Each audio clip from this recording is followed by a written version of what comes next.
Shahzoda va bo'ri multfilmidagi Knyaz hamda Uch bahodir multfilmidagi Alyoshaning bobosi Tixin va Uch bahodir dengiz ortida multfilmidagi Changalzordagi o'sha chol, ular aka-ukami va nega bir-biriga juda o'xshash degan savollar ko'pgina muxlislarda tug'ilgan va siz ham payqagan bo'lsangiz kerak. Bugungi videoda shu haqida bilib olishingiz mumkin. Bir necha nazariyalarni ko'rib chiqamiz. Aslini olganda ular boshqa multfilmlarda, ammo bir-biriga bog'liq jihatlar juda ko'p. Birinchi navbatda ikkala multfilm ham Millennium Animation Studiosi tomonidan ishlab chiqarilgan bo'lib, Uch bahodirlar multfilmining ilk qismi 2004-yilda chiqarilgan va juda omadli kelgan.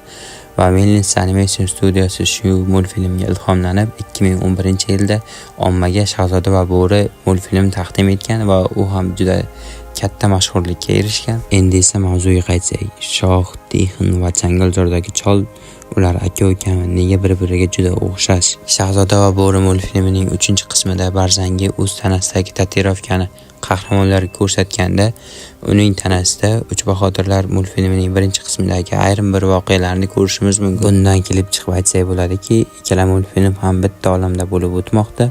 Bunga isbot uchun mana bu sahnani ham ko'rishingiz mumkin. Uch bahodirlarni olib turdim.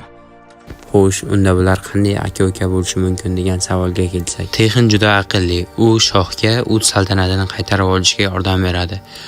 Knyaz bo'lsa, xumkallaji ham bo'ladi. Changalzordagi cholga keladigan bo'lsa, u Knyazdan ham o'tib tushgan xumkalla. Menimcha Knyaz bular bilan aka-uka bo'lgan va kelisha olmagan va 39-saltanatga borib o'z hukmronligini davom ettirgan. Bunaqasiga ham savol tug'iladi. Unda nega bu saltanatda Tixin emas, Shoh hukmronlik qilgan? Kelinglar, o'zimning shaxsiy fikrim va bu franshiza muxlislarining fikrlarini birma-bir ko'rib chiqamiz.